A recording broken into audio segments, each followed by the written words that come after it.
Olá, hoje no canal Elevação iremos tratar da belíssima oração do Pai Nosso, explicada à luz do Evangelho segundo o Espiritismo.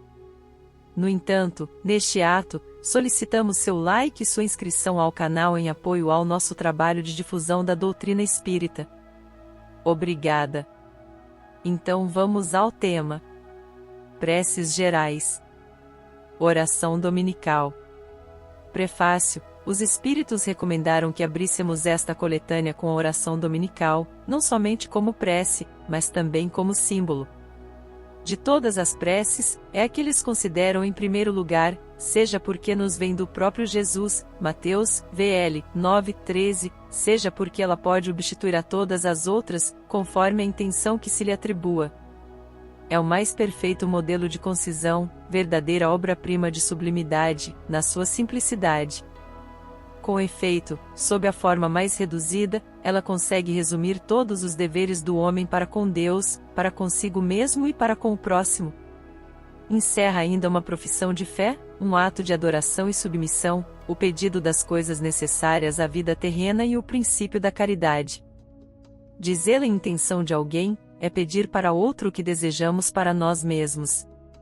Entretanto, em razão mesmo da sua brevidade, o sentido profundo que algumas das suas palavras encerram escapa à maioria. Isso porque geralmente a proferem sem pensar no sentido de cada uma de suas frases. Proferem-na como uma fórmula, cuja eficácia é proporcional ao número de vezes que for repetida. Esse número é quase sempre cabalístico, o 3, o 7 ou o 9, em virtude da antiga crença supersticiosa no poder dos números e do seu uso nas práticas de magia. Para preencher o vazio que a concisão desta prece nos deixa, ajuntamos a cada uma de suas proposições, segundo o conselho e com a assistência dos bons espíritos, um comentário que lhes esclarece o sentido e as aplicações. De acordo com as circunstâncias e o tempo de que se disponha, pode-se pois dizer a oração dominical em sua forma simples ou desenvolvida. Prece 1. Pai nosso, que estais no céu, santificado seja o vosso nome. Cremos em vós, Senhor, porque tudo nos revela o vosso poder e a vossa bondade. A harmonia do universo é a prova de uma sabedoria, de uma prudência, e de uma previdência que ultrapassam todas as faculdades humanas. O nome de um ser soberanamente grande e sábio está inscrito em todas as obras da criação, desde a relva humilde do menor inseto, até os astros que se movem no espaço. Por toda parte, vemos a prova de uma solicitude paternal. Cego, pois, é aquele que não vos glorifica nas vossas obras, orgulhoso aquele que não vos louva, e ingrato aquele que não vos rende graças. 2. Venha a nós o vosso reino. Senhor, destes aos homens leis plenas de sabedoria, que os fariam felizes, se eles as observassem. Com essas leis, poderiam estabelecer a paz e a justiça, e poderiam ajudar-se mutuamente, em vez de mutuamente se prejudicarem, como fazem. O forte ampararia o fraco, em vez de esmagá-lo. Evitados seriam os males que nascem dos abusos e dos excessos de toda espécie. Todas as misérias deste mundo decorrem da violação das vossas leis, porque não há uma única infração que não traga suas consequências fatais. Destes ao animal o instinto que lhe traça os limites do necessário, e ele naturalmente se conforma com isso. Mas ao homem, além do instinto, destes a inteligência e a razão. E lhe destes ainda a liberdade de observar ou violar aquelas das vossas leis que pessoalmente lhe concernem, ou seja, a faculdade de escolher entre o bem e mal, para que ele tenha o mérito e a responsabilidade dos seus atos. Ninguém pode pretextar ignorância das vossas leis, porque, na vossa paternal providência, quisestes que elas fossem gravadas na consciência de cada um, sem nenhuma distinção de cultos ou de nacionalidades. Assim, aqueles que as violam, é porque vos desprezam. Chegará o dia em que, segundo a vossa promessa, todos as praticarão. Então a incredulidade terá desaparecido, todos vos reconhecerão como o soberano Senhor de todas as coisas, e o primado de vossas leis estabelecerá o vosso reino na terra. Dignai-vos, Senhor, de apressar o seu advento, dando aos homens a luz necessária para se conduzirem no caminho da verdade. 3. Seja feita a vossa vontade, assim na terra como no céu. Se a submissão é um dever do filho para com o pai, do inferior para com o superior, quanto maior não será da criatura para com seu Criador. Fazer a vossa vontade, Senhor, é observar as vossas leis e submeter-se sem lamentações aos vossos desígnios divinos. O homem se tornará submisso, quando compreender que sois a fonte de toda a sabedoria, e que sem vós ele nada pode. Fará então a vossa vontade na terra, como os eleitos a fazem no céu. 4. O pão nosso, de cada dia, dai-nos hoje. Dai-nos o alimento necessário à manutenção das forças físicas e dai-nos também o alimento espiritual, para o desenvolvimento do nosso espírito. O animal encontra a sua pastagem, mas o homem deve o alimento à sua própria atividade e aos recursos da sua inteligência porque o criastes livre. Vós lhe dissestes, amassarás o teu pão com o suor do teu rosto, e com isso fizestes do trabalho uma obrigação, que o leva a exercitar a sua inteligência na procura dos meios de prover às suas necessidades e atender ao seu bem-estar, uns pelo trabalho material, outros pelo trabalho intelectual. Sem o trabalho, ele permaneceria estacionário e não poderia aspirar à felicidade dos espíritos superiores. Assistis ao homem de boa vontade, que em vós confia para o necessário, mas não àquele que se compraz na ociosidade e gostaria de tudo obter sem esforço, nem ao que busca o supérfluo. Capítulo 25. Quantos é que sucumbem por sua própria culpa, pela sua incúria, pela sua imprevidência ou pela sua ambição, por não terem querido contentar-se com o que lhes destes? São esses os artífices do próprio infortúnio, e não têm o direito de queixar-se, pois são punidos naquilo mesmo em que pecaram. Mas mesmo a eles não abandonais, porque sois infinitamente misericordioso, e lhes estendeis a mão providencial, desde que, como filho pródigo, retornem sinceramente para vós. Capítulo 5, N graus 4. Antes de nos lamentarmos de nossa sorte, perguntemos se ela é a nossa própria obra, a cada desgraça que nos atinja, verifiquemos se não poderíamos tê-la evitado, repitamos a nós mesmos que Deus nos deu a inteligência para sairmos do atoleiro, e que de nós depende aplicá-la bem. Desde que a lei do trabalho condiciona a vida do homem na terra, dai-nos a coragem e a força de cumpri-la, dai-nos também a prudência e a moderação, a fim de não pormos a perder os seus frutos. Dai-nos, pois, Senhor, o pão nosso de cada dia, ou seja, os meios de adquirir pelo trabalho as coisas necessárias, pois ninguém tem o direito de reclamar o supérfluo.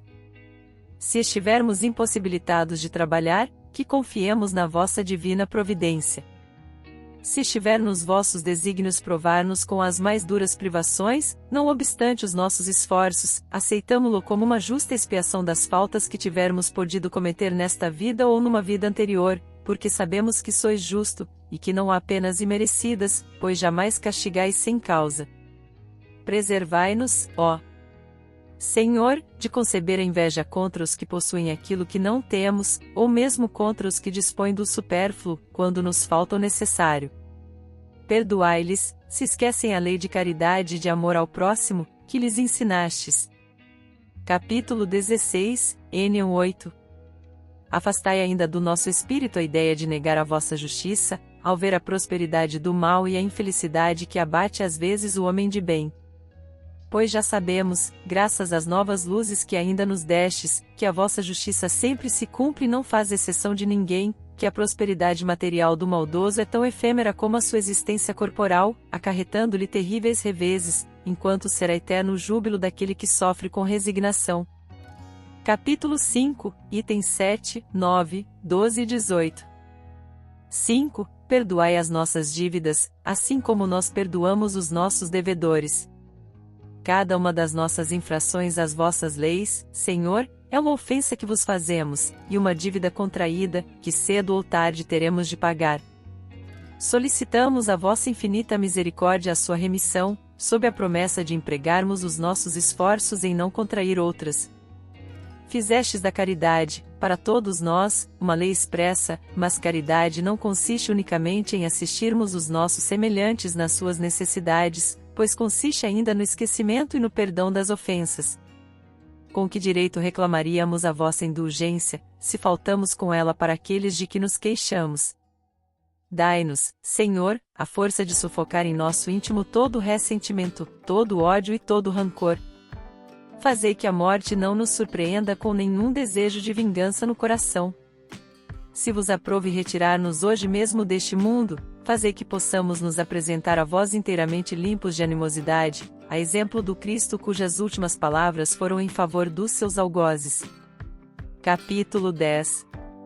As perseguições que os maus nos fazem sofrer são parte das nossas provas terrenas, devemos aceitá-las sem murmurar, como todas as outras provas, sem maldizer os que, com as suas perversidades, nos abrem o caminho da felicidade eterna, pois vós nos dissestes nas palavras de Jesus: bem-aventurados os que sofrem pela justiça, abençoemos, pois, a mão que nos fere nos humilha, porque as mortificações do corpo nos fortalecem a alma, e seremos levantados de nossa humildade. Capítulo 12, N graus 4. Bendito seja o vosso nome, Senhor, por nos haverdes ensinado que a nossa sorte não está irrevogavelmente fixada após a morte, que encontraremos, em outras existências, os meios de resgatar, reparar as nossas faltas passadas, e de realizar numa nova vida aquilo que nesta não podemos fazer, para o nosso adiantamento. Capítulo 4, Capítulo 5, N grau 5. Assim se explicam, enfim, todas as aparentes anomalias da vida. Luz é lançada sobre o nosso passado e o nosso futuro, como um sinal resplendente da vossa soberana justiça e da vossa infinita bondade. 6. Não nos deixeis cair em tentação, mas livrai-nos do mal. 10. Dai-nos, Senhor, a força de resistir às sugestões dos maus espíritos, que tentarão desviar-nos da senda do bem, inspirando-nos maus pensamentos. Mas nós somos, nós mesmos, espíritos imperfeitos, encarnados na terra para expiar nossas faltas e nos melhorarmos. A causa do mal está em nós próprios, e os maus espíritos apenas se aproveitam de nossas tendências viciosas, nas quais nos entretêm, para nos tentarem. Cada imperfeição é uma porta aberta às suas influências, enquanto eles são impotentes e renunciam a qualquer tentativa contra os seres perfeitos. Tudo o que possamos fazer para afastá-los será inútil, se não lhes opusermos uma vontade inquebrantável na prática do bem, com absoluta renúncia ao mal. É, pois, contra nós mesmos que devemos dirigir os nossos esforços, e então os maus espíritos se afastarão naturalmente, porque o mal é o que os atrai, enquanto o bem os repele. Ver preces pelos obsedados, Evangelho capítulo 28. Senhor, amparai-nos em nossa fraqueza, inspirai-nos, pela voz dos nossos anjos guardiães e dos bons espíritos, a vontade de corrigirmos as nossas imperfeições, a fim de fecharmos a nossa alma ao acesso dos espíritos impuros. Ver Evangelho capítulo 28, item 11. O mal não é, portanto, vossa obra, Senhor, porque a fonte de todo bem não pode engendrar nenhum mal, somos nós mesmos que o criamos, ao infringir as vossas leis, e pelo mau uso que fazemos da liberdade que nos concedestes. Quando os homens observarem as vossas leis, o mal desaparecerá da terra, como já desapareceu dos mundos mais adiantado. Não existe para ninguém a fatalidade do mal, que só parece irresistível para aqueles que nele se comprazem. Se temos vontade de fazê-lo, também poderemos ter a de fazer o bem. E é por isso, ó Senhor, que solicitamos a vossa assistência e a dos bons espíritos, para resistirmos à tentação. 7. Assim seja. Que vos apraza, Senhor, a realização dos nossos desejos. Inclinamo-nos, porém, diante da vossa infinita sabedoria. Em todas as coisas que não nos é dado compreender, que sejam feitas segundo a vossa santa vontade e não segundo a nossa, porque vós só quereis o nosso bem, e sabeis melhor do que nós o que nos convém. Nós vos dirigimos esta prece, Senhor, por nós mesmos, mas também por todas as criaturas sofredoras, encarnadas e desencarnadas, por nossos amigos e por nossos inimigos, por todos os que reclamam a nossa assistência, e em particular por fulano. Suplicamos para todos a vossa misericórdia e a vossa bênção. Nota: aqui podem ser feitos os agradecimentos a Deus pelas graças concedidas, e formulados os pedidos que se queiram, para si mesmo e para os outros. Ver preces N graus S 26 e 27, do capítulo 28, do Evangelho segundo o Espiritismo. Agradecemos seu prestígio e apoio ao canal Elevação, pedindo encarecidamente seu like e sua inscrição. Mais uma vez, obrigada.